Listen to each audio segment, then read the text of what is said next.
ॐ एकदन्ताय विद्महे वक्रतुण्डाय धीमहि तन्नो दन्ती प्रचोदयात्। तत्पुरुषाय विद्महे महादेवाय धीमहि तन्नो रुद्रः प्रचोदयात्। नारायणाय विद्महे वासुदेवाय धीमहि तन्नो विष्णु प्रचोदयात्। दिव्यै ब्रह्मण्यै विद्महे महाशक्त्यै च धीमहि तन्नो देवी प्रचोदयात्। महालक्ष्मी च विद्महे विष्णुपत्न्यै च धीमहि तन्नो लक्ष्मी प्रचोदयात्। भास्कराय विद्महे महद्युतिकराय धीमहि तन्नो आदित्यः प्रचोदयात्। ओम जयंती मंगला काली भद्रकाली कपालिनी दुर्गा क्षमा शिवा दात्री स्वाहा स्वधा नमोस्तुते। ओम शरणागत दीनाथ परित्राण परायणे सर्वस्यार्ति हरे देवी नारायणी नमोस्तुते। वसुदेवसुतं देवं कंसचाणूरमर्दनं देवकी परमानंदं कृष्णं वंदे जगद्गुरुं। गुरुर्ब्रह्मा गुरुर्विष्णु गुरुर्देवो महेश्वरः गुरुः साक्षात् परब्रह्म तस्मै श्री गुरुवे नमः।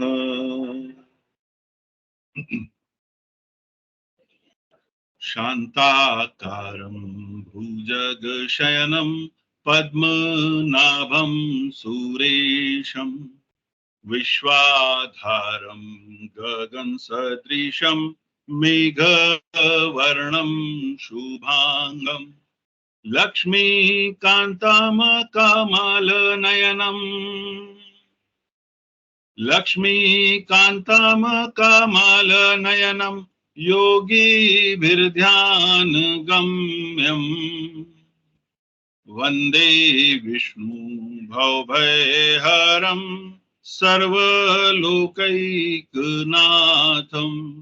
वन्दे विष्णु भवभयहरं सर्वलोकैकनाथं। कर्पूरगौरं करुणावतारं संसारसारं भुजगेन्द्रहारं सदा वसन्तं हृदयारविन्दे भवं भवानी सहितं नमामि। भवं भवानी सहितं नमामि। अभी तक हमने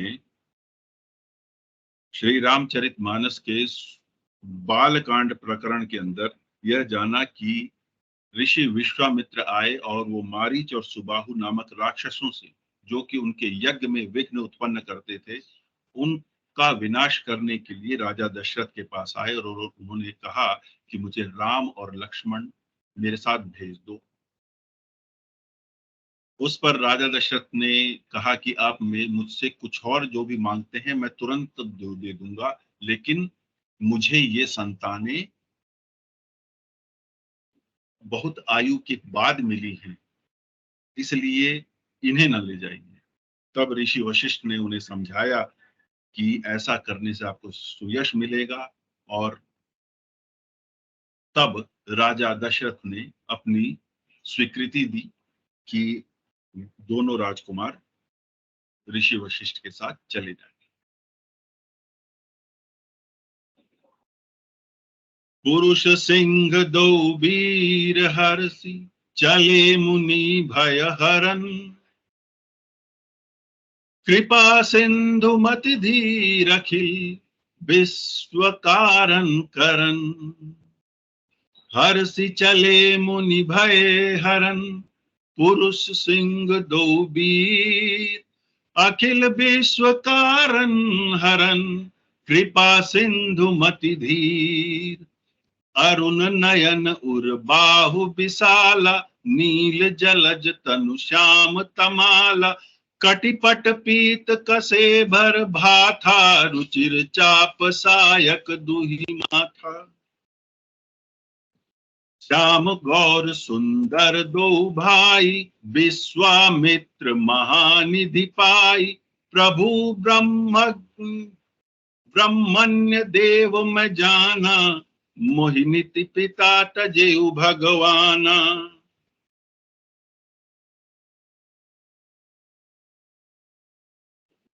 चले जात मुनि दीन दिखाई सुनी ताड़ का क्रोध करि धाई, एक ही बान प्राण हरि लीना, दीन जान ते ही निज पद दीन्हा। तब ऋषि निज नाथ ही जिय चीनी, विद्या निधि कब कहूँ विद्या दीनी, जाते लाग न छुआ, जाते लाग न क्षुधा, क्षुधा पिपासा, अतुलित बल तनु तेज प्रकाशा। पुरुषों में सिंह रूप दोनों भाई राम और लक्ष्मण मुनि का भय हरने के लिए प्रसन्न होकर चले। वे कृपा के समुद्र, धीर बुद्धि और संपूर्ण विश्व के कारण के ही कारण हैं।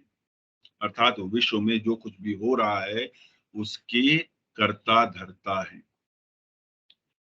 भगवान के लाल नेत्र हैं। अब देखिए कि भगवान की प्रतिमा क्यों और कैसे बनाई जाती है, यह उसका विवरण है। जब भगवान जन्म लेते हैं, यज्ञोपवीत संस्कार होता है, तब वो कैसे दिखते हैं, और अब जब वो ऋषि विश्वामित्र के साथ चले हैं तो क्या है, उनकी भाव भंगिमाएं क्या है। भगवान के लाल नेत्र हैं जो रोष का प्रतीक है, रौद्र का प्रतीक है। चौड़ी छाती, विशाल भुजाएं, नीली कमल और तमाल के वृक्ष की तरह श्याम शरीर, कमर में पीतांबर पहने, सुंदर तरकश कसे हुए, दोनों हाथों में सुंदर धनुष और बाण है। अब देखिए, फौजी जब लड़ने जाएगा तो अपने हथियार लेके जाएगा, और इस समय श्री राम और लक्ष्मण का जो कर्तव्य था वह एक सैनिक का ही था, जो ऋषि विश्वामित्र ने उनके लिए चुना था। तो वो अब जब उनके साथ जा रहे हैं तो खाली हाथ नहीं जा रहे हैं, वो अपने आयुध को साथ में लेकर चल रहे हैं। श्याम और गौर वर्ण के दोनों भाई परम सुंदर हैं। विश्वामित्र जी को महान निधि प्राप्त हो गई है। वे सोचने लगे, मैं जान गया कि प्रभु ब्रह्मण्य देव हैं। ब्रह्मण्य देव अर्थात जो ब्राह्मणों के भक्त हैं। मेरे लिए भगवान ने अपने पिता को भी छोड़ दिया, राजा दशरथ को छोड़ के चले। चले जात मुनि दीन ही दिखाई, मार्ग में चले जाते हुए मुनि को ताड़का दिखाई दी। शब्द सुनते ही वह क्रोध करके दौड़ी। श्री राम जी ने एक ही बाण में उसके प्राण हर लिए और दीन जानकर उनको निज पद दिया, अर्थात मुक्ति दे दी, अपना रूप दिया, जो भी भाव समझिए। अब देखिए क्या होता है कि जब भगवान स्वयं किसी के प्राण ले रहे हैं तो जाएगा कहाँ। इसलिए वो योग्यता भी अपने आप में एक बड़ी योग्यता होती है। अब ऋषि विश्वामित्र ने प्रभु को मन में विद्या का भंडार समझते हुए, वो राक्षसी है, वो दुष्ट है, पर भगवान ने बाण से मार भी दिया और उसको मुक्त भी कर दिया, अपना पद दे दिया। तो विश्वामित्र जी ने मन ही में ये जाना कि प्रभु विद्या के भंडार है, और तब उन्होंने ऐसी विद्या दी जिससे भूख प्यास न लगे और शरीर में अतुलित बल और तेज का प्रकाश हो। एनर्जी का, फूड का, या उसको ऑप्टिमाइज करने का, जो भी कहिए, वो एक भगवान को ऋषि विश्वामित्र ने विद्या दी, श्री राम और लक्ष्मण की। आयुध सर्ब समर्पिकै, प्रभु निजाश्रम आनि, कंद मूल फल भोजन, दीन भगति हित जानी।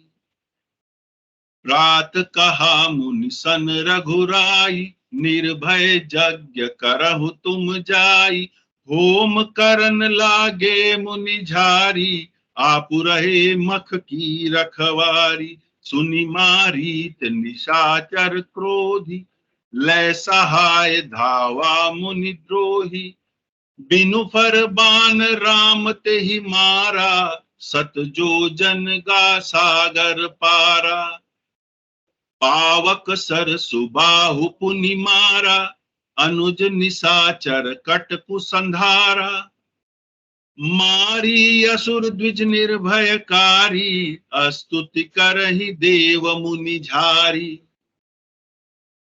सब अस्त्र शस्त्र समर्पण करके मुनि प्रभु श्री राम को अपने आश्रम ले आए और उन्हें परम हितु जानकर भक्ति पूर्वक कंद मूल और फल का भोजन कराया। सुबह रघुनाथ जी ने मुनि से कहा, आप निडर होकर यज्ञ कीजिए। यह सुनकर मुनि हवन करने लगे और श्री राम और लक्ष्मण जी यज्ञ की रखवाली करने लगे। जब यह समाचार मुनियों के शत्रु राक्षस मारीच को पता लगा तो मारीच सहायकों को लेकर दौड़ा। श्री राम जी ने बिना फल वाला बाण उसे मारा, जिससे वह 100 योजन के विस्तार वाले समुद्र के पार जाकर गया। फिर सुबाहु को अग्नि बाण मारा। इधर छोटे भाई लक्ष्मण ने राक्षसों की सेना का संहार कर डाला। इस प्रकार श्री राम जी ने राक्षसों को मारकर ब्राह्मणों को निर्भय कर दिया। तब सारे देवता और मुनि स्तुति करने लगे। कह पुनि कछुक दिवस रघुराया, रहे कीनि विप्रन पर दाया, भक्ति हेतु बहु कथा पुराना, कहे विप्र यद्यपि प्रभु जाना। तब मुनि सादर कहा बुझाई, चरित एक प्रभु देखिय जाई। धनुष यज्ञ सुनि रघुकुल नाथा, हर्षि चले मुनि बर के साथा। आश्रम एक दीख मग माही, खग मृग जीव जंतु तह नाही। पूछा मुनि शिला प्रभु देखी, सकल कथा मुनि कहा विशेषी। श्री रघुनाथ जी ने वहां कुछ दिन और रहकर ब्राह्मणों पर दया की। भक्ति के कारण ब्राह्मणों ने उन्हें पुराणों की बहुत कथाएं सुनाई, यद्यपि प्रभु सब जानते थे। तदनंतर में मुनि ने आदर पूर्वक समझा कर कहा, हे प्रभु, चलकर एक चरित्र देखिए। रघुकुल के स्वामी श्री रामचंद्र जी धनुष यज्ञ सुनकर मुनि श्रेष्ठ विश्वामित्र जी के साथ प्रसन्न होकर चल पड़े। मार्ग में एक आश्रम दिखाई दिया।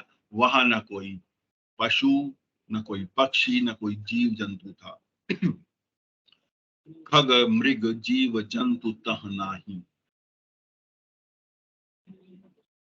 पत्थर की एक शिला को देखकर प्रभु ने पूछा। तब मुनि ने विस्तार से सब कथा कही।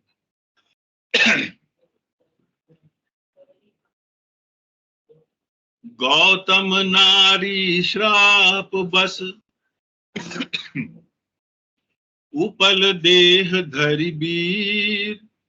चरण कमल रज चाहती, कृपा करहु रघुबीर। गौतम मुनि की स्त्री अहिल्या शापवश पत्थर की देह धारण किए है। धीरज से आपके चरण कमलों की धूलि चाहती है। हे रघुवीर, इस पर कृपा कीजिए। गौतम मुनि की स्त्री अहिल्या शापवश पत्थर की देह धारण की है। अब देखिए, ये एक रूपक है, क्योंकि यहाँ पे विरोधाभास दिखता है। पत्थर की देह है और धीरज से आपके चरण कमलों की धूलि चाहती है। पत्थर की देह अर्थात ऐसा नहीं था कि अहिल्या देवी पत्थर की बन गई थी। हाँ, वो भाव शून्य हो गई थी गौतम ऋषि के श्राप के कारण। गौतम मुनि उनके पति थे, उन्होंने श्राप दिया, इस कारण वो भाव शून्य हो गई। आज की भाषा में जिसे बोलेंगे तो वो डिप्रेशन में आ गई। समझने के लिए कह रहा हूं, मतलब ये एकदम उसका समुचित समानांतर शब्द नहीं है, लेकिन समझने की दृष्टि से कह रहा हूं कि यदि आप किसी को उसकी अपेक्षाओं के अतिरेक स्वरूप कुछ व्यवहार कर देते हैं, तो व्यक्ति कई बार चुप हो जाता है। तब हम उसे सामान्य भाषा में कहते हैं कि आदमी है कि पत्थर है। तो ये वही है कि पत्थर की देह धारण किए धीरज से आपके चरण कमलों की धूली चाहती है। हे रघुवीर, इस पर कृपा कीजिए।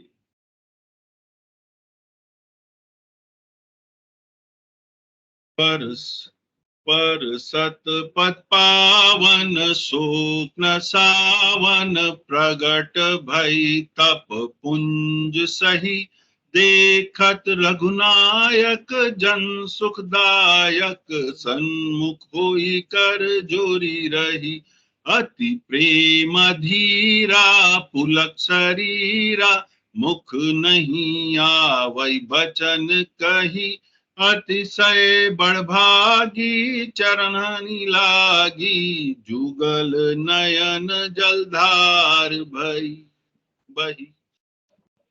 श्री राम जी के पवित्र और शोक को नाश करने वाले चरणों का स्पर्श पाते ही सचमुच वह तपो मूर्ति अहिल्या प्रकट हो गई। भक्तों को सुख देने वाली श्री रघुनाथ जी को देखकर हाथ जोड़कर उनके सामने खड़ी हो गई। अत्यंत प्रेम के कारण वह अधीर हो गई। उसका शरीर पुलकित हो उठा। मुख से वचन कहने को नहीं आते थे। वह अत्यंत बड़भागिनी अहिल्या प्रभु के चरणों से लिपट गई। उसके नेत्रों से जल की धारा बहने लगी।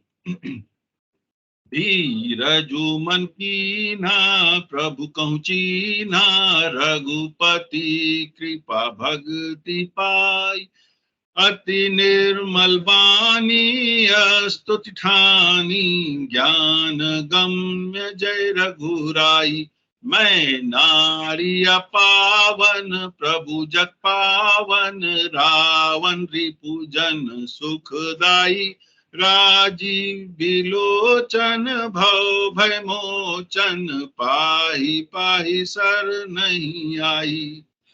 फिर उनके मन में धीरज धर कर प्रभु को पहचाना और श्री रघुनाथ जी की कृपा से भक्ति प्राप्त की। अब अत्यंत निर्मल वाणी से उसने स्तुति प्रारंभ की। हे ज्ञान से जानने योग्य रघुनाथ जी, ये अहिल्या देवी कह रही है, आपकी जय हो। मैं अपवित्र स्त्री हूँ। हे प्रभु, आप जगत को पवित्र करने वाले, भक्तों को सुख देने वाले और रावण के शत्रु हैं। वह ऋषि पत्नी अहल्या यह जानती थी। हे कमल नयन, हे संसार के को भय से छुड़ाने वाले, मैं आपकी शरण आई हूं। मेरी रक्षा कीजिए, रक्षा कीजिए।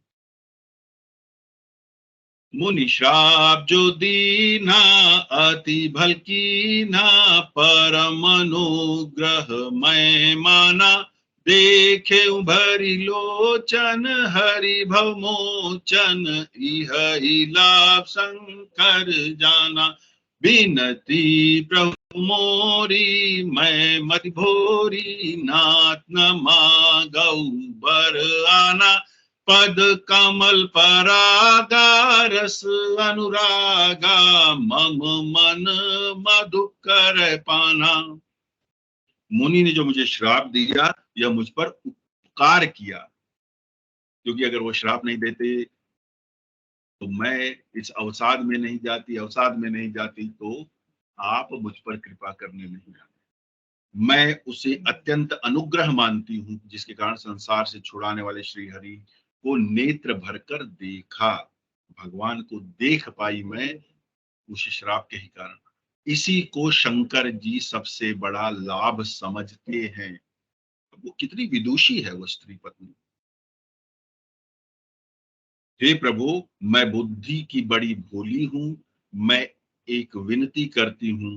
हे नाथ, मैं और कोई वर नहीं मांगती, केवल यही चाहती हूँ कि मेरा मन रूपी भ्रमर आपके चरण कमल की रज के प्रेम रूपी रस का सदा पान करता रहे।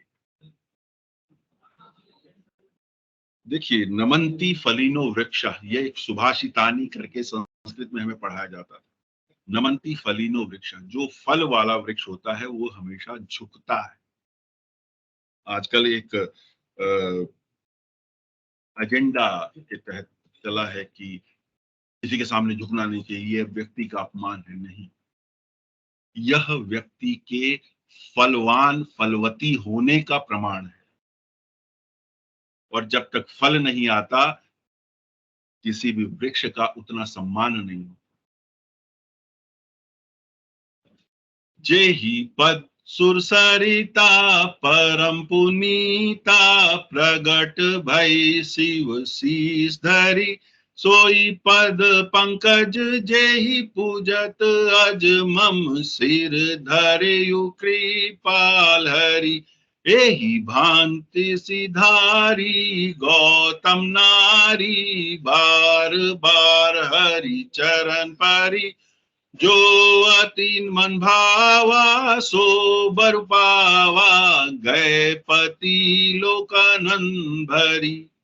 जिन चरणों से परम पवित्र देव नदी गंगा जी प्रकट हुई, जिन्हें शिवजी ने सिर पर धारण किया, जिनके चरण कमलों को ब्रह्मा जी पूजते हैं, कृपालु हरि आप ने उन्हीं को मेरे सिर पर रखा।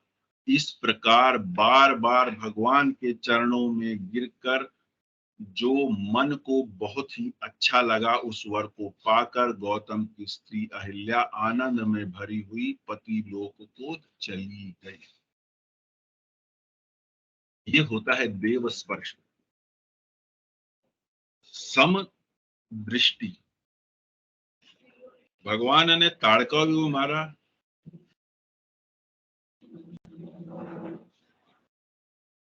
ताड़का को ही मारा।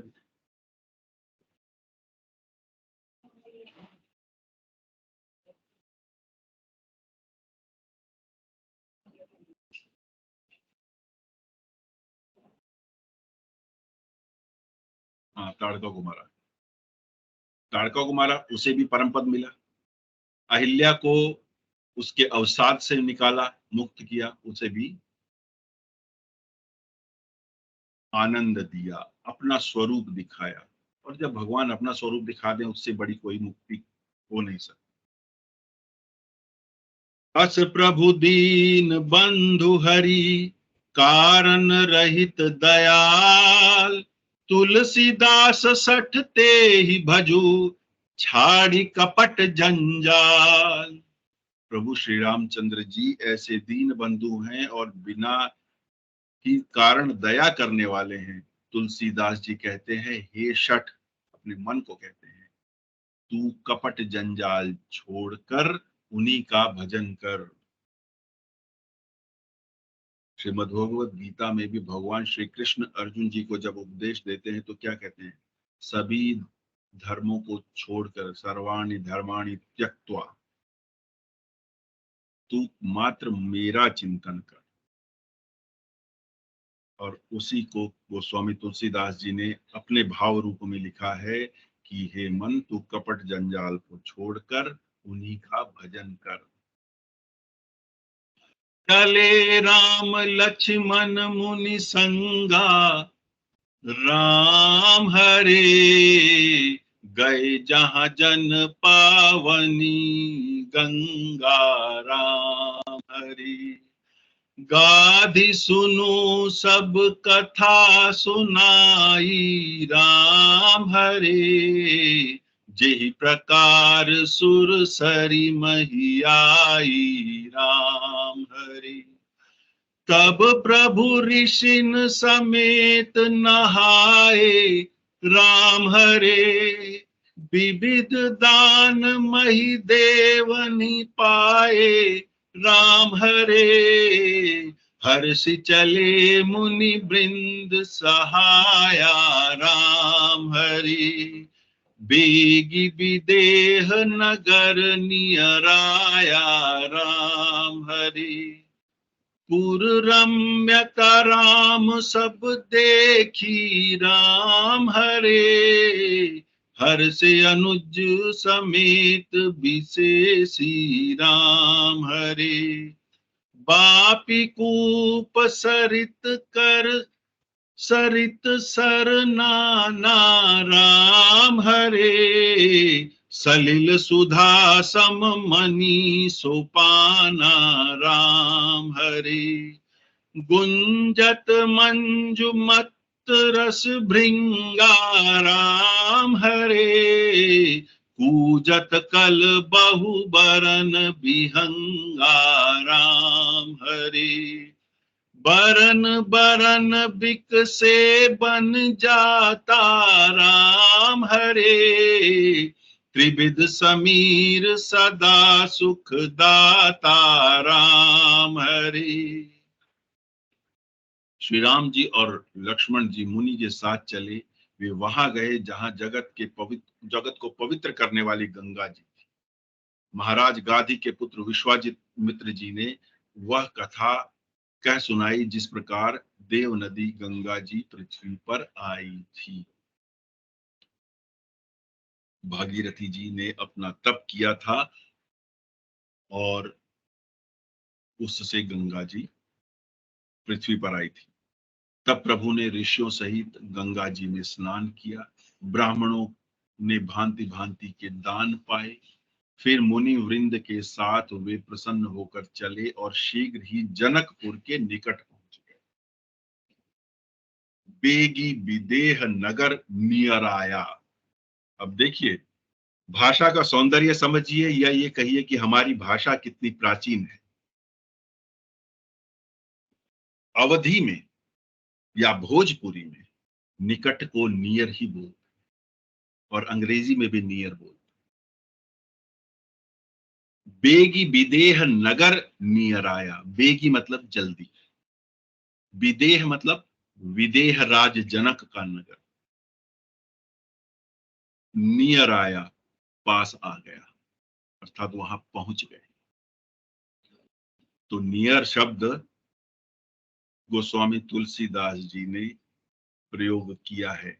ये अवधी भाषा का या भोजपुरी भाषा का शब्द है और अर्थ एक ही है जो अंग्रेजी के नियर का।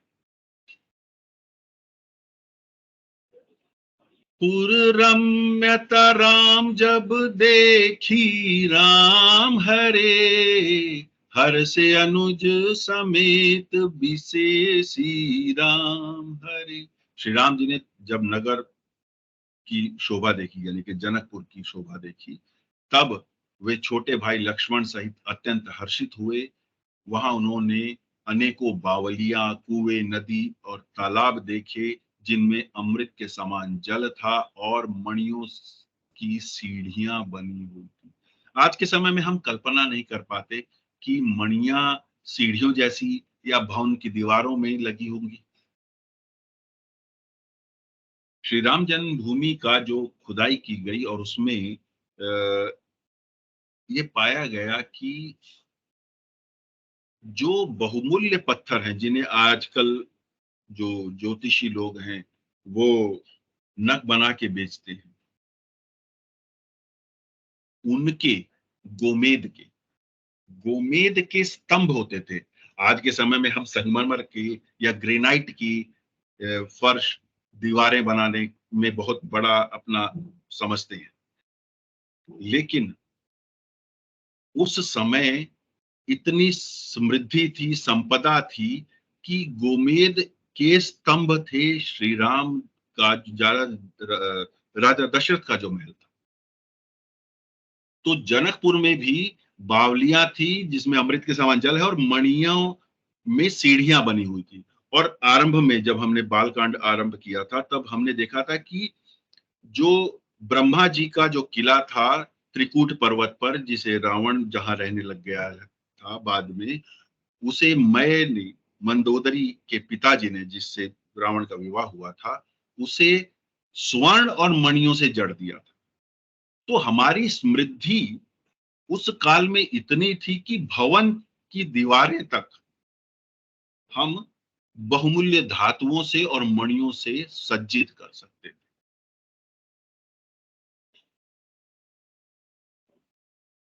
मकरंद रस से मतवाले होकर भंवरे सुंदर गुंजार कर रहे हैं।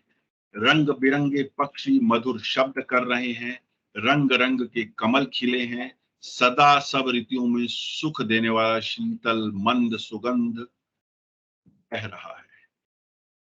सुमन बाटिका बाग बन, विपुल विहंग निवास, फूलत फलत सुपल्लवत, सोहत पुर चहु पास। पुष्प वाटिका, बाग और वन जिनमें बहुत से पक्षियों का निवास है, फूलते और फलते हैं, सुंदर पत्तों से लदे हैं और नगर के चारों ओर सुशोभित हैं।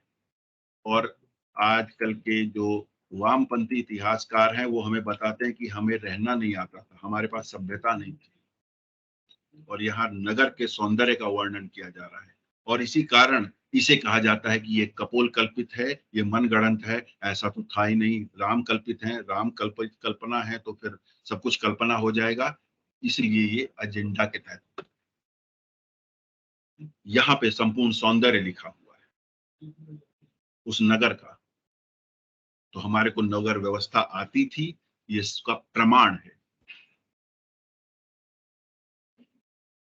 बनई न बरनत नगर निकाई, राम हरे जहाँ जाई मन तहीं लो भाई, राम हरे चारु बाजार विचित्रम बारी, राम हरे मणिमय विधि जनु स्वकर संवारी, राम हरे धनिक बनिक बर धनद समाना, राम हरे बैठ सकल वस्तु लय नाना, राम हरे चौहट सुंदर गली सुहाई, राम हरे संतत रही सुगंध सिंचाई, राम हरे मंगलमय मंदिर सबके रे, राम हरे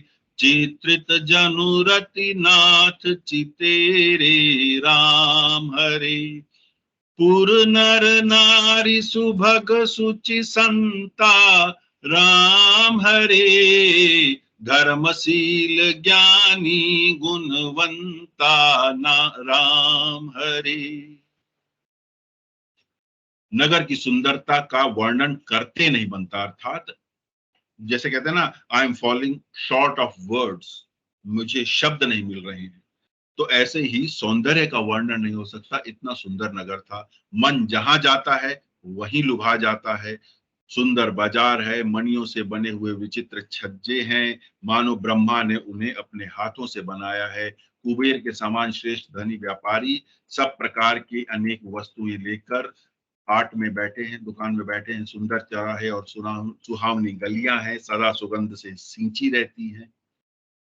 अब आप देखिए नगर व्यवस्था, गलियां सुगंध से सींची रहती हैं। हमारे यहाँ सीवेज की प्रॉब्लम है और हम विकसित समाज हैं क्योंकि हमने अपने अतीत को से सीखने के बजाय जो अभी सीख रहे हैं उनसे सीखने का प्रयास किया।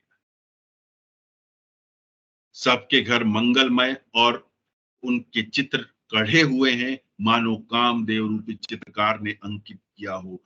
नगर के सभी सुंदर पवित्र साधु स्वभाव वाले धर्मात्मा ज्ञानी और गुणवान हैं।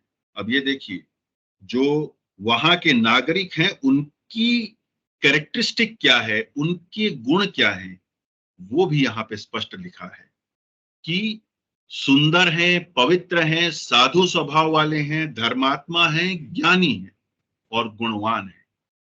ये कहां पे? जनकपुर में। अब देखिए एक चीज और है जो मैं यहां बताना चाहूंगा। कई बार शब्द आता है कामदेव कामदेव कामदेव। कामदेव जो जो शास्त्रीय अर्थ काम का है वो कहां से आया है? कामना से। कामना क्या है? हमारी डिजायर, हमारी इच्छाएं, हमारी विशेस, हमारी एस्पिरेशंस, वो किसमें नहीं होती है। और जब हम कोई भी चीज अपनी इच्छा के अनुरूप पाते हैं तो वो सुंदर ही होती है, या उसको सुंदर करने का प्रयास करते हैं। तो जब कामदेव शब्द आता है तो जो एक एंगल या एक दृष्टिकोण जाता है कि ये केवल एक जो सेक्स स्पेसिफिक एक्टिविटी है उसको इंडिकेट करता है, ऐसा नहीं है। कामदेव अर्थात हमारी कामनाएं, और उस कामनाओं के कारण जब हम कोई कार्य अपनी रुचि से करते हैं तो वह सुंदर हो। एक दिन मैंने इसी प्रकरण में सुरुचि और सुनीति की कहानी सुनाई थी, ध्रुव की और उत्तम की। तो जो कार्य रुचि से किया जाता है उसका परिणाम उत्तम होता है, लेकिन जो कार्य सुनीति से किया जाता है वह ध्रुव की भांति एक मानदंड बन जाता है, पैरामीटर बन जाता है, माइलस्टोन बन जाता है, रेफरेंस पॉइंट बन जाता है, गाइडिंग एलिमेंट बन जाता है।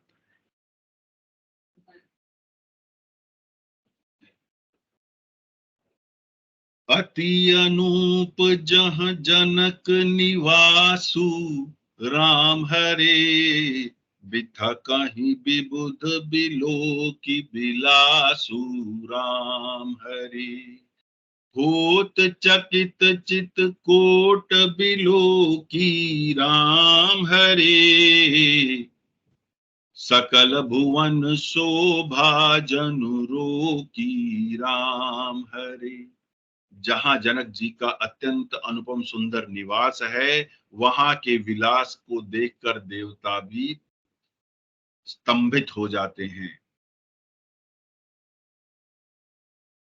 महल के कोट को देखकर चित्त चकित हो जाता है, ऐसा मालूम होता है मानो उसमें समस्त लोगों की शोभा को रोक रखा है। धवल धाम मणिपुरट पट, सुघटित नाना भान, सिय निवास सुंदर सदन, शोभा किमि कही जात। उज्जवल महलों में अनेक प्रकार के सुंदर रीति से बने हुए मणि जटित सोने की जरी के पर्दे लगे। सीता जी के रहने के सुंदर महल की शोभा का वर्णन किया है।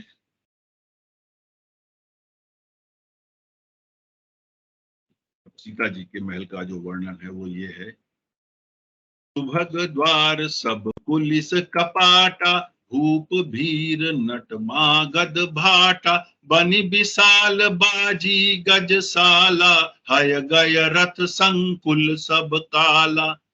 सुर सचिव सेनप बहु तेरे, नृप गृह सरिस सदन सब केरे। पुर बाहिर सर सरिता समीपा, उतरे जहाँ तहाँ विपुल महीपा। देखी अनूप एक अवराई, सब सुबास सब भांति सुहाई। कौशिक कहे मोर मनुमाना, यहाँ रही रघुवीर सुजाना। भले ही नाथ कही कृपा निकेता, उतरे तह मुनि वृंद समेता। विश्वामित्र महामुनि आए, समाचार मिथिलापति पाए।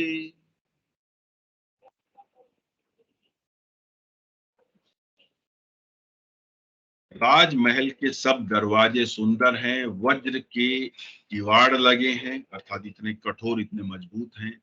वहां राजाओं नटों मागधों और भाटों की भीड़ लगी रहती है। घोड़े और हाथियों के लिए बहुत बड़ी बड़ी घुड़शालें और गजशालाएं हैं, जो समय जो सब समय घोड़े और हाथी और रथों से भरी रहती हैं। बहुत से शूरवीर मंत्री और सेनापति हैं, उन सब के घर भी राजमहल सरीखे हैं। वैभव देखिए, जनकपुरी का वैभव समझने का यहाँ प्रयास कीजिए। बहुत से शूरवीर मंत्री और सेनापति हैं, सबके घर भी राजमहल सरीखे हैं। नगर के बाहर तालाब और नदी के निकट जहां तहां बहुत से राजलोग उतरे हुए।